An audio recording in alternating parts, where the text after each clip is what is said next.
মাঝে বিশ্বজুড়ে যারা যুক্ত হয়েছেন আরটিভির নিয়মিত সাপ্তাহিক চোখের স্বাস্থ্য বিষয়ক আয়োজন ঢাকা আই কেয়ার হসপিটাল নিবেদিত সুস্থ চোখ স্বচ্ছ দৃষ্টি অনুষ্ঠানে স্বাগত সবাইকে। দর্শক, চোখ আর দৃষ্টিশক্তির সমস্যা এবং সম্ভাব্য পরামর্শ নিয়ে আরটিভির এই ধারাবাহিক আয়োজনে আজও আমরা একটি নির্দিষ্ট সমস্যা নিয়ে কথা বলবো। সেই সাথে চেষ্টা থাকবে সেগুলোর সমাধান খুঁজে বের করার। প্রিয় দর্শক, প্রাসঙ্গিকভাবেই আজকে আমরা আমাদের আলোচনার বিষয় নির্ধারণ করেছি চোখের চিকিৎসায় ফ্যাকো সার্জারি এবং স্মাইল। আর এই নিয়ে মূল্যবান এবং বিস্তৃত আলোচনার জন্য আমাদের সঙ্গে আলোচক হিসেবে যুক্ত হয়েছেন চোখের চিকিৎসায় দীর্ঘদিনের অভিজ্ঞ স্বনামধন্য চিকিৎসক, ঢাকা আই কেয়ার হসপিটালের senior consultant, smile, LASIK, phaco এবং glaucoma specialist doctor Harun Rashid sir. Sir, আপনাকে স্বাগত জানাচ্ছি আমাদের আজকের পর্বে। কেমন আছেন স্যার? ভালো আছি, তুমি ভালো আছো? আমি খুব ভালো আছি স্যার। আজকে আমরা আলোচনা করব চোখের চিকিৎসায় ফ্যাকো সার্জারি এবং স্মাইল, এই দুটি বিষয় নিয়ে। তো বিষয় যাবার আগে আমরা জানতে চাইব ছানি বলতে আসলে আমরা কি বুঝি। চলো ছবি দিয়ে দর্শকদেরকে আমরা বুঝিয়ে দেই। দেখো, প্রাচীনকালে গ্রিসের লোকেরা মনে করতো যে তাদের চোখের সামনে জলপ্রপাতের মতো কিছু একটা নেমে আসছে এবং তারা ঝাপসা দেখছে। আসলে বিজ্ঞান কি বলে আমরা পরের ছবিতে আমরা দেখব। ক্যামেরার ভেতরে যেরকম লেন্স থাকে, চোখের ভেতরেও স্বচ্ছ প্রাকৃতিক লেন্স থাকে। এই লেন্সটি যদি আংশিক বা পরিপূর্ণভাবে ঘোলা হয়ে যায় তাহলেই সেটি ছানিতে রূপান্তরিত হয়। এর পরের ছবিতে আমরা দেখব আমাদের যে স্বচ্ছ প্রাকৃতিক যে লেন্স সেটি ঘোলা হয়েছে। ধন্যবাদ স্যার। ছানির আধুনিক চিকিৎসা সম্পর্কে আমাদের একটু বলবেন। চলো ছবি দিয়ে দর্শকদেরকে বুঝিয়ে দিই। চোখের ভেতরের ঘোলা লেন্সটিকে অপসারণ করে চোখের ভেতরে একটি কৃত্রিম লেন্স বসিয়ে দেয়া। পরের ছবিতে আমরা দেখব। ছবিতে লক্ষ্য করো ডান দিকে centurion vision system from Alcon USA এবং বাম দিকে লক্ষ্য করো হোয়াইট স্টার আইস সিগনেচার এলিপস ফ্যাকো প্রযুক্তি from Johnson and Johnson USA. ওয়ার্ল্ডের এই দুটো ফ্যাকো মেশিন আমরা আমাদের হাসপাতালে ব্যবহার করছি।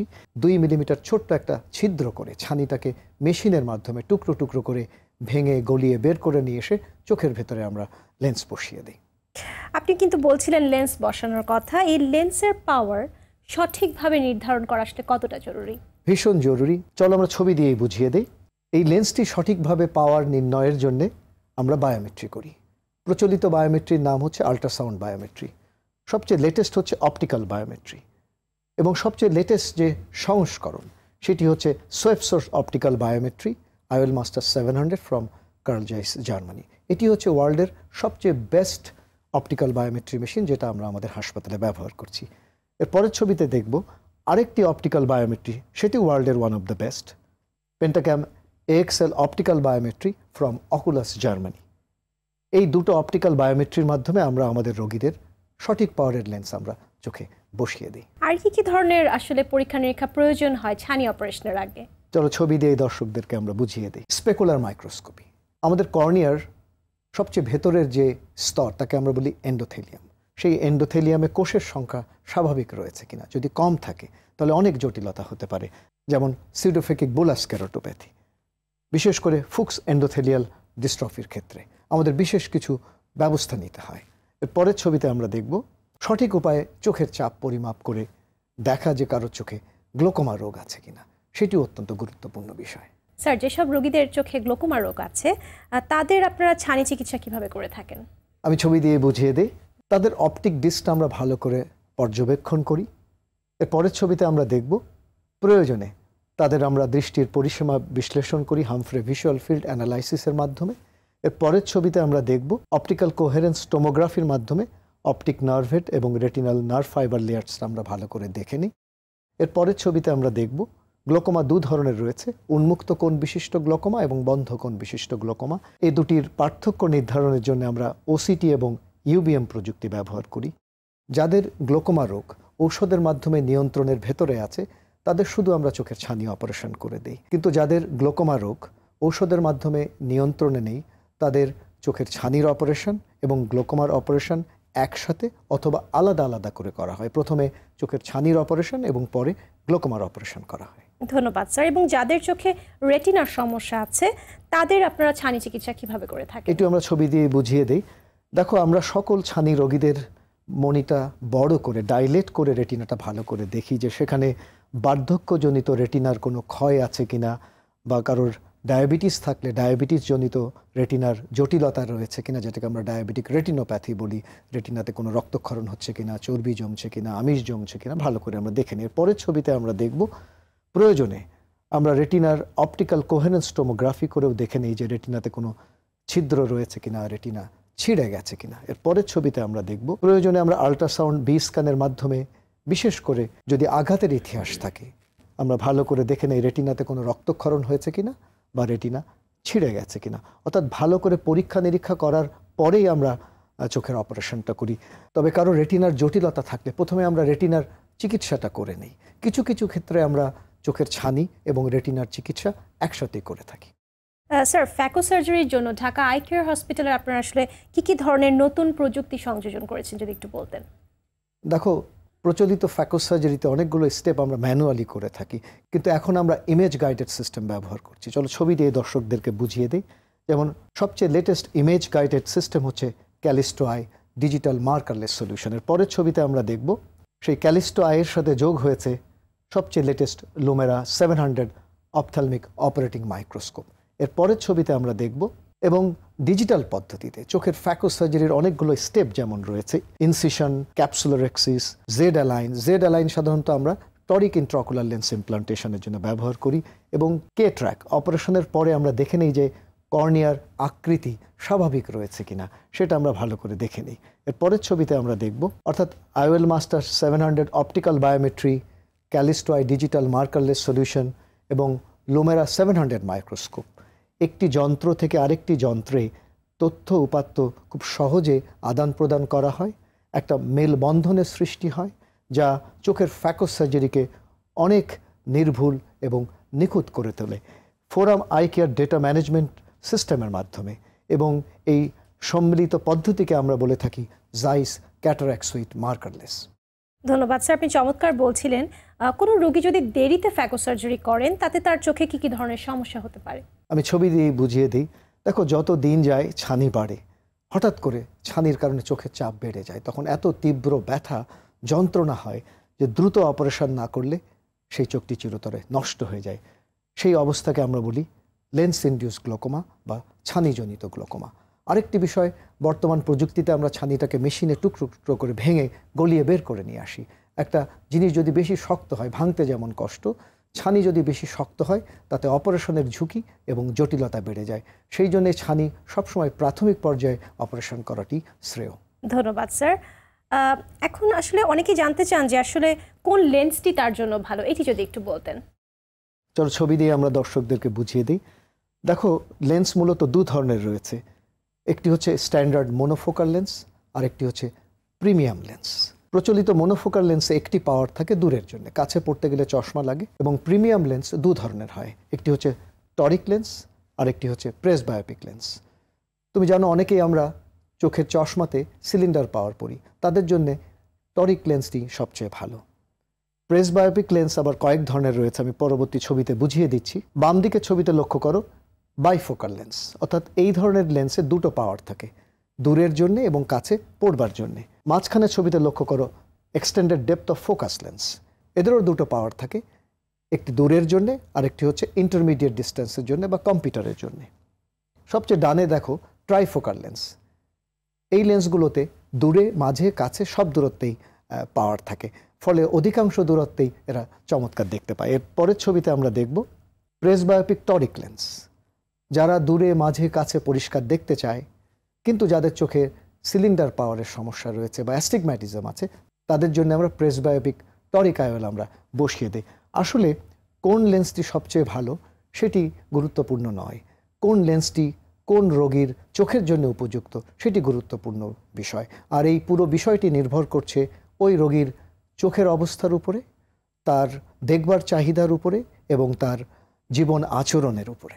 ধন্যবাদ স্যার। এখন আসলে আমরা চলে যাব আরেকটি খুব ইন্টারেস্টিং বিষয়, সেটি হচ্ছে স্মাইল। স্মাইল বলতে আমরা আসলে কি বুঝি? দেখো, স্মাইল হচ্ছে ফেমটোসেকেন্ড লেজারের মাধ্যমে আমাদের চোখে যে সমস্ত আলোর প্রতিসরণজনিত দৃষ্টি ত্রুটি রয়েছে সেগুলো সারিয়ে দেবার সবচেয়ে লেটেস্ট প্রযুক্তি। চলো আমরা ছবি দিয়ে বুঝিয়ে দেই কি ধরনের আলোর প্রতিসরণজনিত দৃষ্টি ত্রুটি আমাদের রয়েছে।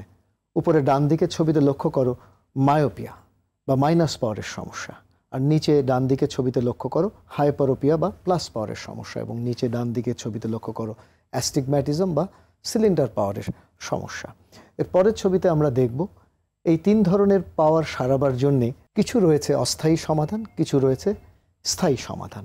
অস্থায়ী সমাধানের মধ্যে একটি হচ্ছে চশমা, এর বিকল্প হচ্ছে কন্ট্যাক্ট লেন্স। তবে স্থায়ী সমাধান হচ্ছে লেজার ভিশন কারেকশন, এবং লেজার ভিশন কারেকশনেরই আমি পরবর্তী ছবি দিয়ে বুঝিয়ে দিই। সবচেয়ে লেটেস্ট সংস্করণ হচ্ছে স্মাইল। স্মাইল হচ্ছে একগুচ্ছ শব্দের একটা সংক্ষিপ্ত রূপ বা অ্যাব্রিভিয়েশন, এবং সেই শব্দগুলো হচ্ছে স্মল ইনসিশন, লেন্টিকিউল এক্সট্রাকশন। স্মাইল বলতে স্বাভাবিকভাবে আমরা বুঝি যে মুখের হাসি, আসলেও স্মাইল করার পরে সকল রোগীরাই হাসতে হাসতে বাড়ি ফিরে যায়। ধন্যবাদ স্যার, খুব চমৎকার বলছিলেন। এই স্মাইলের যাত্রা আসলে কবে থেকে শুরু হয়েছে? আমি ছবি দিয়ে বুঝিয়ে দিই। দেখো, রিফ্র্যাক্টিভ সার্জারির যাত্রা শুরু হয় পিয়ার্কের হাত ধরে। পিয়ার্কে হচ্ছে প্রথম প্রজন্মের রিফ্র্যাক্টিভ সার্জারি, ল্যাসিক এবং ফেমটোল্যাসিক হচ্ছে দ্বিতীয় প্রজন্মের রিফ্র্যাক্টিভ সার্জারি, স্মাইল হচ্ছে তৃতীয় প্রজন্মের এবং সর্বশেষ রিফ্র্যাক্টিভ সার্জারি, এবং এটা শুরু হয়েছিল ডক্টর ওয়াল্টার সেকুন্দোর হাত ধরে 2008 সালে। স্মাইল কিভাবে করে থাকেন আপনারা? চলো ছবি দিয়ে বুঝিয়ে দিই। স্মাইল করা হয় বিশ্বখ্যাত কার্ল জয়েস কোম্পানির ফেমটোসেকেন্ড লেজার মেশিন ভিসুম্যাক্সের মাধ্যমে। এর পরের ছবিতে আমরা দেখব প্রথমে রোগীর সমস্ত ডেটা আমরা মেশিনে আমরা প্রবেশ করিয়ে দিই। এরপরে ফেমটোসেকেন্ড লেজার রশ্মির মাধ্যমে লেন্টিকিউল তৈরি করা হয়, লেন্টিকিউল ডিসেকশন করা হয় এবং লেন্টিকিউলটাকে বের করে আনা হয়। ধন্যবাদ স্যার, আপনার কাছ থেকে অনেকগুলো বিষয় সম্পর্কে আমরা জানতে পারছিলাম, কিন্তু সময় হয়ে গেছে একটি ছোট্ট বিরতির। ফিরব বিরতি শেষে আমাদের সঙ্গেই থাকবেন। নিশ্চয়ই। দর্শক, চোখের চিকিৎসায় ফ্যাকো সার্জারি এবং স্মাইল নিয়ে ঢাকা আই কেয়ার হসপিটাল নিবেদিত আজকের সুস্থ চোখ স্বচ্ছ দৃষ্টি অনুষ্ঠানের আলোচনায় যুক্ত হয়েছেন বাংলাদেশের দৃষ্টি সেবার গত প্রায় 3 যুগের চেনা প্রিয় মুখ, ঢাকা আই কেয়ার হসপিটালের সিনিয়র কনসালটেন্ট, বিশেষজ্ঞ চক্ষু চিকিৎসক, স্মাইল, ল্যাসিক, ফ্যাকো ও glaucoma specialist doctor Harun Rashid sir. সংক্ষিপ্ত সময়ের বিরতি শেষে আবারও মূল্যবান এই আলোচনায় ফিরব, সঙ্গে থাকবেন আপনারাও।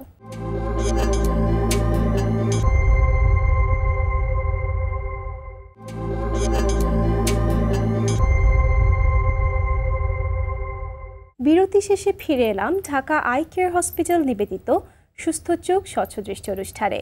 চোখের চিকিৎসায় ফ্যাকো সার্জারি এবং স্মাইল নিয়ে আজ আলোচনা করছেন ঢাকা আই কেয়ার হসপিটালের সিনিয়র কনসালটেন্ট, সুপরিচিত চক্ষু চিকিৎসক, স্মাইল ও LASIK, phaco, glaucoma specialist doctor Harun Rashid sir. ফিরছে আলোচনায়। বিরতিতে যাবার আগে স্যার আপনি বলছিলেন যে স্মাইল কিভাবে করা হয়, স্মাইল কি, এর ইতিহাস নিয়ে। স্মাইল আসলে স্যার করতে কতক্ষণ সময় লাগে সাধারণত? দেখো, স্মাইল এক চোখে করতে সময় লাগে 5 থেকে 7 মিনিট, অর্থাৎ 2 চোখ করতে সময় লাগে 10 থেকে 15 মিনিট। স্মাইল অসম্ভব রোগী বান্ধব একটি পদ্ধতি। কোনো রকম সেলাই, ইনজেকশন, ব্যান্ডেজ কিছুই লাগে না, এবং অপারেশনের পরে কোনো কালো চশমাও পড়তে হয় না। ধন্যবাদ স্যার। স্মাইল কি আসলে এক চোখ করে করা হয় নাকি একই সাথে 2 চোখ করা হয়? দেখো, যারা স্মাইল করতে আসে অধিকাংশরই 2 চোখেই পাওয়ার থাকে, তো এই জন্যেই স্মাইল আমরা সাধারণত 2 চোখেই করে থাকি। তবে কারো যাদের 1 চোখে পাওয়ারের সমস্যা, তাদের 1 চোখেই স্মাইল করা হয়। ধন্যবাদ স্যার। স্মাইলের সুবিধা কি? অনেক সুবিধা রয়েছে, চলো আমরা ছবি দিয়েই বুঝিয়ে দিই। স্মাইল আমরা একটু আগে বলেছি অসম্ভব রোগী বান্ধব একটি পদ্ধতি, এবং কোনো রকম ব্যথা লাগে না। অত্যন্ত নিখুঁত এবং নির্ভুলভাবে অতি দ্রুত গতিতেই করা সম্ভব হয়, এবং স্মাইলের ক্ষেত্রে কোনো ফ্ল্যাপ থাকে না, সুতরাং ফ্ল্যাপ সম্পর্কিত কোনো জটিলতার সম্ভাবনাও থাকে না।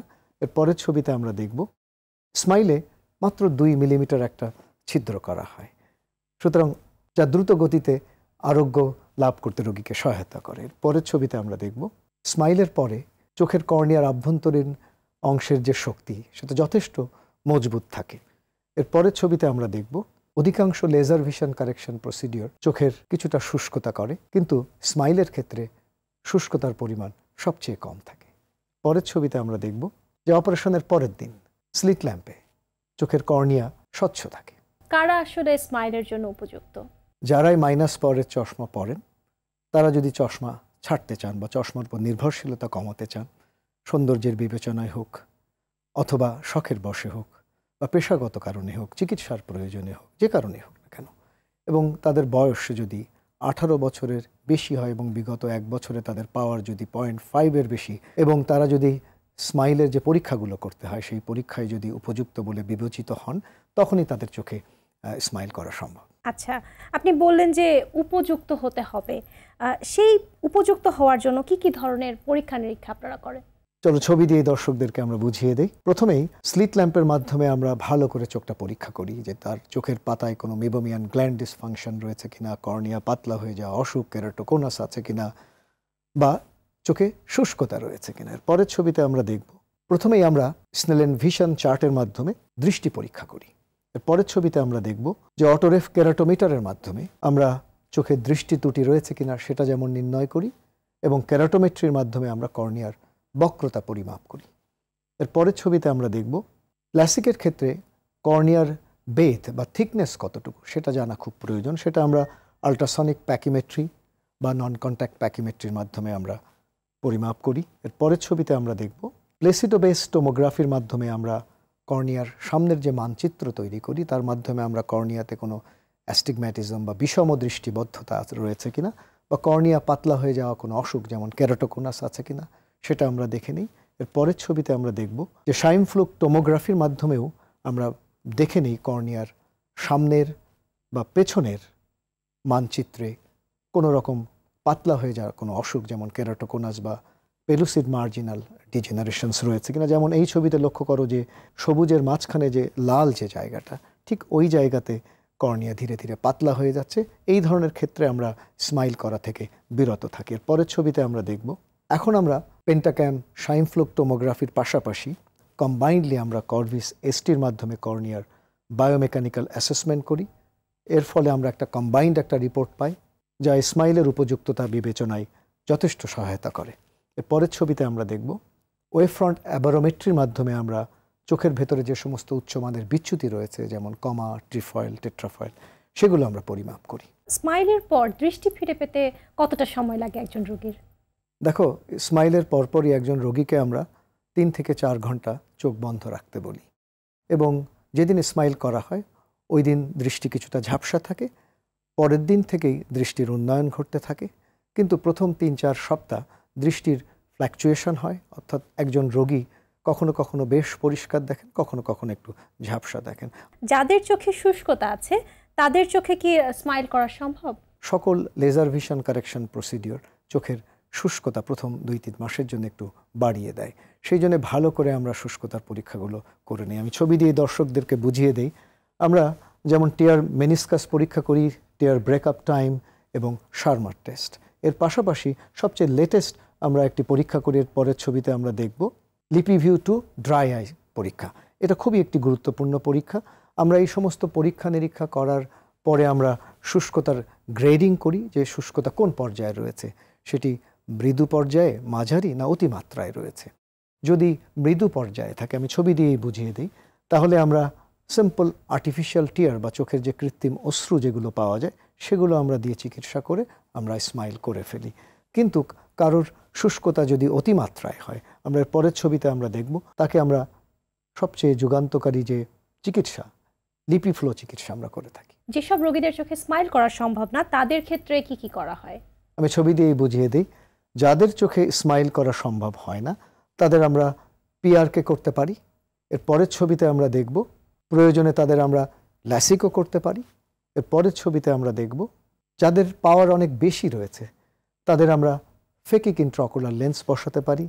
এটি একটি পাতলা একটা লেন্স যেটি আমাদের প্রাকৃতিক যে হিউম্যান ক্রিস্টালাইন লেন্স রয়েছে তার সামনে বসিয়ে দেওয়া হয়। এর পরের ছবিতে আমরা দেখব যেখানে আমরা চোখের ভেতরের স্বচ্ছ প্রাকৃতিক লেন্সটাকে বের করে নিয়ে এসে চোখে একটা কৃত্রিম লেন্স বসিয়ে দিই। ধন্যবাদ স্যার। এতক্ষণ আসলে শুনছিলাম স্মাইলের অনেক সুবিধার কথা। স্মাইলের কোনো সীমাবদ্ধতা আছে কিনা? দেখো, প্রত্যেক প্রযুক্তির কিছু কিছু সীমাবদ্ধতা থাকে। স্মাইল যাদের পাওয়ার -10-এর বেশি তাদের করা যায় না, এবং যাদের সিলিন্ডার পাওয়ার -5-এর বেশি তাদের করা যায় না, এবং যাদের প্লাস পাওয়ার রয়েছে এখনও পর্যন্ত তাদের স্মাইল করা যায় না। তবে এ ব্যাপারে গবেষণা চলছে, ভবিষ্যতে প্লাস পাওয়ারও সম্ভব হবে। ধন্যবাদ স্যার। আপনার কাছ থেকে আসলে আজকে অনেকগুলো গুরুত্বপূর্ণ তথ্য আপনার কাছে শুনছিলাম। চোখের চিকিৎসায় ফ্যাকো সার্জারি এবং স্মাইল এই বিষয়ে আপনাকে অনেক ধন্যবাদ আমাদেরকে সময় দেওয়ার জন্য। আপনি অনেক ভালো থাকবেন। তুমিও ভালো থাকবে। তোমাকেও ধন্যবাদ এবং আরটিভির সকল দর্শক এবং আরটিভিকেও ধন্যবাদ। দর্শক, জ্ঞানীজনেরা বলে থাকেন বিজ্ঞান আমাদের কল্পনা শক্তিকেও হার মানায়। সেই শক্তি বলেই পাখির ডানায় ভর করার মতো করে অ্যারোপ্লেনে মানুষ আজ হাজার হাজার মাইল দূরের পথ পাড়ি দিচ্ছে। এমআরআই মেশিনে শরীরে প্রবেশ করিয়েই দেখে নিচ্ছে ক্ষুদ্র থেকে ক্ষুদ্রতর শারীরিক সমস্যাও। সুতরাং প্রযুক্তির সঠিক ব্যবহারে চোখের চিকিৎসায় ফ্যাকো সার্জারি এবং স্মাইলের ব্যবহারও কার্যকারিতা আজ মানুষের সাধ্যের মুঠোয়। সেই সাধ্যকে কাজে লাগিয়েই আমরা আমাদের দৃষ্টিশক্তিকে সচল এবং সতেজ রাখবার প্রত্যাশা করতেই কিন্তু পারি। আশা করি আমাদের আলোচনা সে অর্থে আপনাদের জন্য ফলপ্রসূ ভূমিকা রাখবে। আজ বিদায় নেব, তবে যেতে যেতে পরামর্শ একটি, আপনার এবং আপনার পরিবারের সকলের চোখ সুস্থ রাখুন, দৃষ্টি স্বচ্ছ রাখুন। সবার জন্য শুভকামনা।